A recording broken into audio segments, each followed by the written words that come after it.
और ये सब दया गुरु जी की होती है कि वो जिससे जो काम लेते हैं उसे उसी लायक बना देते हैं, जिससे धन की सेवा लेते हैं उसे धनवान बना देते हैं, जिससे शरीर की सेवा लेते हैं उसे बलवान बना देते हैं, और जिसे अन्य सेवा लेते हैं उसे गुणवान बना देते हैं, ज्ञानवान बना देते हैं। उसी कड़ी में सन 1960 में हम लोगों ने पुस्तक लिखनी शुरू की, गद्य में और पद्य में। और जब मैं झलक सनसाई बाग दिल्ली की पुस्तक लिख रहा था, शायद आज से 30-35 साल पहला संस्करण छपा था, तो उसमें मैं लौट के आया था पीछे को। पूना के राजघराने में पेशवा बाजीराव राजा हुए, उनके बड़े भाई शामराव हुए, और वैराग्य उनको गुरु गोविंद सिंह जी की तालीम मिली थी। रत्नागिरी उनकी माता जी थी, उनके माध्यम से वैराग्य छाया। वो उत्तर प्रदेश में हाथरस, अब तो जिला बन गया है, पहले वो आगरा की ही वो थी। तो हाथरस में वो तुलसी साहब के नाम से विचरे और वहाँ खट रामायण लिखी। तुलसी साहब का सेठ दिलवाली सिंह आगरा, जो स्वामी शिवदयाल सिंह जी महाराज के पिता होते थे, उनके यहाँ आना जाना होता था।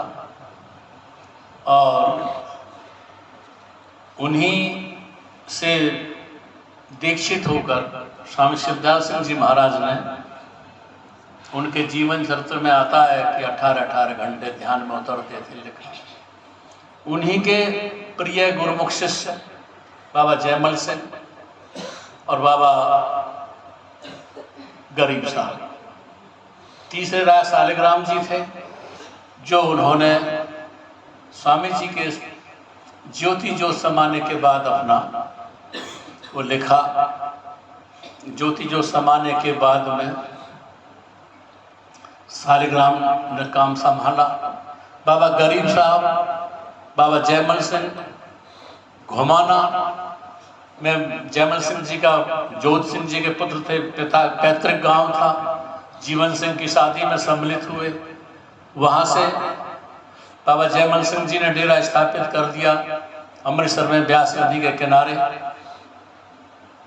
बाबा गरीब साहब ने संत साई बाग दयाबस्ती दिल्ली, अब दयाबस्ती परसीमन में आती है, पहले सराय रोहल्ला आती थी। इन दोनों गुरुमुख भाइयों में बहुत प्यार था।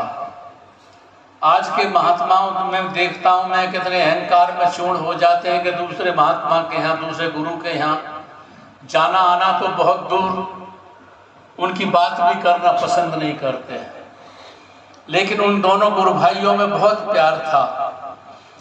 जब बाबा जयमल सिंह जी ने शरीर पूरा कर दिया तो बाबा सामंत सिंह जी, एक छोटी सी बात बताऊं, जब कोई गुरु नाम देता है अपने शिष्य को तो उसकी सूरत की डोर को सुन्न में बांध देता है। जैसे कोई बिजली घर से तार जो किसी बल्ब किसी मकान में पहुंचाया जाता है, तो ऐसे ही गुरु अपने शिष्य के भीतर तार जोड़ देता है। तार जोड़ देता है तो एम्पियर ये बता देता है कि हमारी बिजली चालू है, बल्ब जल गया है। लेकिन जब बल्ब फ्यूज होता है तो एम्पियर पर जवाब हो जाता है। कोई गुरुमुख शिष्य जब शरीर छोड़ता है तो एम्पिरियल गुरु के यहाँ, जहाँ से तार जोड़कर बल्ब जलाया गया, उसको सूचना मिलती है, झटका लगता है, जैसे एम्पिरियल बता देता है। तो बाबा गरीब साहब के पास बाबा सामंत सिंह जी कुछ दिन रहे जयमल सिंह जी महाराज के बाद में, और कुआं जो बना है आज संत स्वामी बाग दयाबस्ती दिल्ली डेरे में, सामंत सिंह जी महाराज के द्वारा ही बनाया गया। तो जब मैं लिखने लगा तो मैंने तुलसी साहब पर, जो पीछे से इतिहास से वो राजघराने से थे, बाबा जयमल सिंह जी पर, बाबा गरीब साहब पर, और सामंत सिंह जी महाराज तक मैंने बहुत लिखा। लेकिन बाद में ये जो आज वर्तमान भार जज साहब बैठे हैं, यहाँ तक कि मुझे, हालांकि शाह रोशन साहब जी को मैंने एक बुक आत्मज्ञान जिसका हिंदी अनुवाद उन्होंने किया था, मैंने भेजी थी, उस पर मेरे सिग्नेचर भी थे, शायद जज साहब को याद हो, मिली हो ना मिली हो। तो ये मेरा बहुत पुराना रिश्ता, उससे ज़्यादा मैं आगे नहीं लिख पाया, कई धाराएं बट गई। लेकिन जज साहब को मैंने आंतरिक हृदय से बहुत ही सहज और सरल स्वभाव का पाया, और मेरे भीतर अकस्मात बहुत प्रेम उमड़ पड़ा। कबीर की एक वाणी है कि प्रेम खेलन का जो तो चाव, सिरधर तले गली मेरी आप, प्रेम खेलन में यही सुझाव, तू खुद आया मुझे बुलाव, प्रेम खेलन में यही विवेक, मैं तो देखूं तू मोह देख, और देखत देखत ऐसा देख, उठ जा दुखिया रह जाए एक। मैं जज साहब से बहुत प्यार करता हूँ, आंतरिक प्यार करता हूँ, और उस प्यार ने मुझे कई बार प्रेरित किया कि जज साहब जहाँ रहते हैं, पहले मुझे बुलाया था उस डेरे में, नाम महमदपुर रोही, और स्वामी रहमतपुर रोही में जब मैं गया, और जज साहब के प्रेमियों द्वारा, जज साहब द्वारा जो मेरे वेलकम किया गया, वो अविस्मरणीय है, भूला नहीं जाएगा, याद रहा। तब से मेरी जज साहब के प्रति और प्रगाढ़ता बढ़ गई, और वो प्रगाढ़ता मुझे ठहरने नहीं दे रही थी। बीच में कई बार मैंने इरादा किया आने का, लेकिन पता चलता था कि साहब दौरे पर हैं, दूर हैं।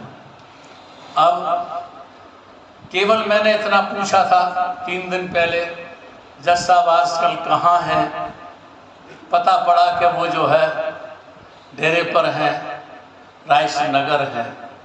मैंने अपने साथी जो आए हैं यहाँ पर, सेक्रेटरी वगैरह, इनको भी नहीं बता। कल शाम 5:10 पर मैं अपने सतगुरु धाम से, मेरे यहाँ झारखंड के, बिहार के, पूर्वी राजस्थान भरतपुर वगैरह के कई प्रेमी सैकड़ों रुके हुए, मैं छोड़ करके चल पड़ा।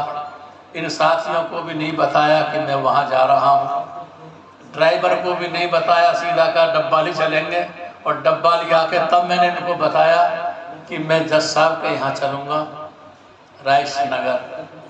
मैप लगा के 5 बजे में हाजिर हो गया हूँ, रुका नहीं गया मुझ पर। और एक बात तुमसे मैं कहे जा रहा हूँ, नसीब से मिलते हैं पूरे गुरु किसी को, नसीब से मिलते हैं पूरे गुरु किसी को। जितना भी तुमसे हो सके जज साहब को इतना ही प्रेम, श्रद्धा, आस्था, समर्पण देते रहना। आज के दौर में किश्ती नहीं है बेशक, किश्ती नहीं है बेशक, हाथ ही पतवार होते हैं। इरादा बुलंद हो, इरादा बुलंद हो तो नदी के पार होते हैं। तो इरादे को रखना। और मैं और लोगों की तरह नहीं, मैं बहुत हृदय से प्यार करता हूँ जज साहब से, और बस ये मैं कामना करता हूँ गुरु महाराज से कि इस प्रेम को बरकरार रखें। मैं भाई आप लोग तो, मैं आपके हॉस्पिटल को, आपके आश्रम को देख करके बहुत प्रसन्न हुआ हूँ। बहुत अच्छा लगा है, मुझे बहुत अच्छा लगा है। और जन्नत जिसे कहते हैं जीते जी की, वो तुम्हारा हॉस्पिटल और ये आश्रम है। हम तो बहुत घनी आबादी के क्षेत्र में रहते हैं। आप सबको आमंत्रित करते हैं हम, आना कभी मेरी कुटिया पर, देखना मेरे गरीबी के हाल, और धीमी धीमी कर देना अभी से उस दिशा को अपनी चाल। तो आना और सेवा भाव से, और मैं अब जल्दी ही निकलूँगा। कुछ लोग मेरे यहाँ रुके हुए हैं। प्रेम अंधा होता है, बहरा होता है। उस अंधेपन में, बहरेपन में मैं जज साहब के पास आया, और जज साहब बहुत खुश हूँ मैं, और आप लोगों से खुश हूँ। देखिए, जब कोई सत्य गुरु अपने शरीर से इस दुनिया में काम करने के लिए आते हैं, तो वो अपने साथ सहयोगी और काम करने वाले भी लाते हैं। तुमको जन्म पहले भी हो सकता था, किसी और महापुरुष के समकालीन हो सकता था, लेकिन तुमको अब जो जन्म मिला है, इस समय में जो मिला है, तो जज साहब का सानिध्य करने का, इसको बरकरार रखना और बढ़ाते रहना।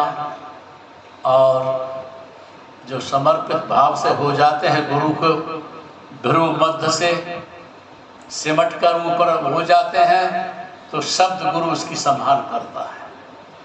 कभी भी उसे काल माया के लोक में नहीं छोड़ते। सदगुरु जिस दिन के रह लेते हैं वहां, उसे शब्द ज्योति में समा देते हैं। मैं ज़्यादा शब्द में नहीं कहूँगा। आप लोगों का बहुत आभार व्यक्त करता हूँ कि आप थोड़ी सी देर में ही इकट्ठा करके जज साहब के बारे में बताया कि स्नान कर रहे हैं। मैं इसीलिए रुका हुआ था, मुझे पता नहीं था कि पूरा गैंग इकट्ठा कर दिया। अच्छा, धन धन सतगुरु तेरा ही आसरा, धन धन सतगुरु तेरा ही आसरा। लंगर तो क्या हो गया, लंगर की ऐसे मत कर। लंगर क्या